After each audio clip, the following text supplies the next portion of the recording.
అవినాష్, చెప్పుమా.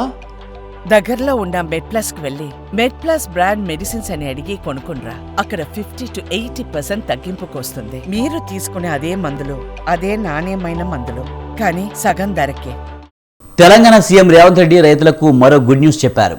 కాంగ్రెస్ ప్రభుత్వం రైతు భరోసా స్కీమ్ను కొనసాగిస్తుందని, సంక్రాంతి పండుగ తర్వాత రైతుల ఖాతాల్లో రైతు భరోసా నగదు జమ చేస్తామని చెప్పారు.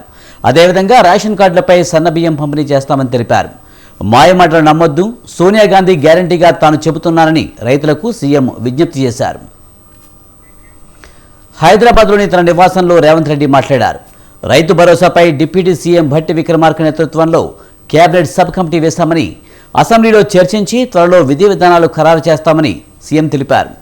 2 లక్షల రైతు రుణమాఫీ ఎలా పూర్తి చేస్తామో రైతు భరోసా కూడా అదేవిధంగా అమలు చేస్తామని స్పష్టం చేశారు. భరోసా కొనసాగిస్తుంది. సంక్రాంతి పండుగ తర్వాత సోనియా గాంధీ గారి గ్యారెంటీగా నేను చెప్తున్నా, మీ రైతు భరోసా మీ ఖాతాలో పడుతుంది. ఎవరిని నమ్మకండి. ఇట్లాంటి మారీచులు మీ దగ్గరికి మారు వేషంలో వస్తూనే ఉంటారు. ఆనాడు సీతమ్మను ఎమర్చడానికి బంగారు లేడీ రూపంలో వచ్చిన మారీచుడే ఈరోజు మారు వేషంలో మళ్ళీ బీఆర్ఎస్ బీజేపీల రూపంలో మీ దగ్గరకు వస్తారు. ఈ మారీచులను మీరు విశ్వసించకండి. సంక్రాంతి పండుగ తర్వాత మీ రైతు భరోసా మీ ఖాతాలలో పడుతుంది. విధి విధానాలకు సంబంధించి మంత్రివర్గ ఉపసంఘం వేసిన భట్టి విక్రమార్క గారు, పొంగులేటి శ్రీనివాసరెడ్డి గారు, తుమ్మల నాగేశ్వరరావు గారు, ఇతర మంత్రుల చేత మంత్రివర్గ ఉపసంఘాన్ని విధి విధానాలను ఖరారు చేయడానికి వేసినాం.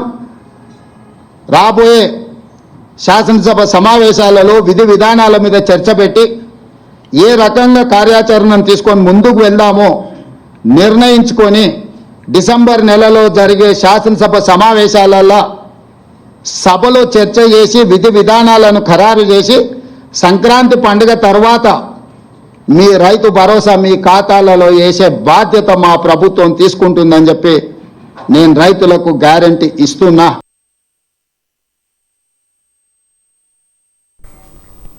$7 లక్షల కోట్ల అప్పుతో కేసీఆర్ తమకు ప్రభుత్వాన్ని అప్పగించారని రేవంత్ రెడ్డి అన్నారు. ప్రభుత్వం ఎంత అప్పుల్లో ఉందని కేసీఆర్, హరీష్ రావు ఆర్థిక మంత్రిగా పనిచేసిన ఈటెల రాజేందర్ అధికారులు ఎవరూ చెప్పలేదని చెప్పారు. తాము అధికారంలోకి వచ్చిన వెంటనే రాష్ట్ర ఆస్తులు అప్పులపై శ్వేతపత్రం విడుదల చేస్తామన్నారు. వచ్చినంబడే వాస్తవ పరిస్థితులను ప్రజలకు వివరించడం ద్వారా వాస్తవ పరిస్థితులను అంచనా వేసుకొని ప్రభుత్వాన్ని నడపాలన్న ఆలోచనతోని వివరించినాం.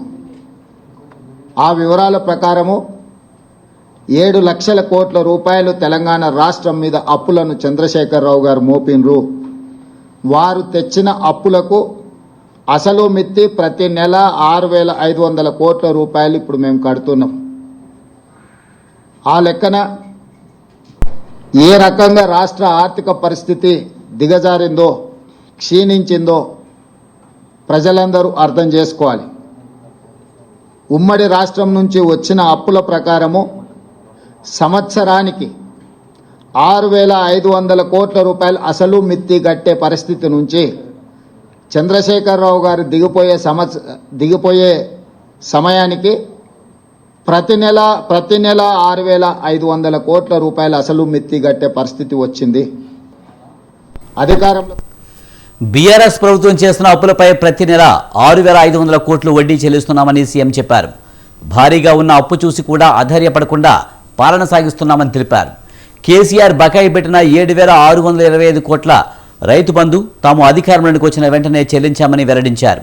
ఇప్పటి వరకు 25.35 లక్షల మంది రైతులకు 21,000 కోట్ల రుణాలు మాఫీ చేస్తామన్నారు. మిగతా 9 ఏళ్లు కూడా అన్ని కార్యక్రమాలను దిగ్విజయంగా నిర్వహిస్తామనే నమ్మకం ఉందని సీఎం చెప్పారు. చంద్రశేఖరరావు గారు ఎగ్గొట్టడం వలన మేము అధికారంలోకి వచ్చినంబడే రైతుల యొక్క కష్టాలు తీరవడం కోసము 7,625 కోట్ల రూపాయల రైతు బంధు గతంలో బకాయి పెట్టిన వాటిని మా ప్రభుత్వం చెల్లించింది మొదటి విడతగా. ఆ తర్వాత రైతు రుణమాఫీ, రైతులకు ఇచ్చిన మాట ప్రకారము 2 లక్షల రూపాయల రైతు రుణమాఫీ 15 ఆగస్టు లోపల చేస్తామన్న మాట నిలబెట్టుకోవడానికి 25 రోజుల్లోనే దాదాపుగా 17,869 కోట్ల రూపాయలు 3 విడతలుగా 22,22,067 మంది రైతులకు 17,869 కోట్ల రూపాయలు 15 ఆగస్టు నాటికి మేము మాఫీ చేయడం జరిగింది. రైతులకు రావాల్సిన రైతు బంధు గతంలో కేసీఆర్ వరి వేస్తే ఉరి అన్నారని, వ్యవసాయం దండగ కాదు పండుగ చేస్తామని సీఎం చెప్పారు. రైతులకు పంట పెట్టుబడి సాయం కింద ఏడాదికి 1 ఎకరానికి 15,000 చొప్పున ఆర్థిక సాయం చేస్తామని స్పష్టం చేశారు. రాజును చేయడమే లక్ష్యంగా పండిత్ జవహర్లాల్ నెహ్రూ గారి నుంచి మొదలు పెడితే డాక్టర్ వైఎస్ రాజశేఖర రెడ్డి గారు ఉమ్మడి రాష్ట్రంలో ముఖ్యమంత్రిగా బాధ్యత చేపట్టి ఇచ్చిన ఉచిత కరెంటు వరకు రైతులే మా ఎజెండా, రాజ్యంని చేపట్టే వాళ్ళ తలరాతనే రైతులు మారుస్తారని నమ్మిన మేము రైతులకు సాగునీటి ప్రాజెక్టులు కావచ్చు, హరిత విప్లవం కావచ్చు, అదేవిధంగా ఉచిత విద్యుత్తు కావచ్చు, సబ్సిడీలో ఎరువులు కావచ్చు, కనీస మద్దతు ధర పండించిన పంటకు కావచ్చు, ఆహార భద్రత చట్టం కావచ్చు, ఉపాధి హామీ పథకం కావచ్చు, ఇవన్నీ కూడా రైతు కూలీలను దృష్టిలో పెట్టుకొని చట్టబద్ధత కల్పించి రైతులను ఆదుకునే ప్రయత్నము నెహ్రూ గారి నుంచి మొదలు పెడితే రాజశేఖర రెడ్డి వరకు ఇది కాంగ్రెస్ పార్టీ చేపట్టిన గొప్ప సమూలమైన మార్పు. రైతును రాజును చేయడం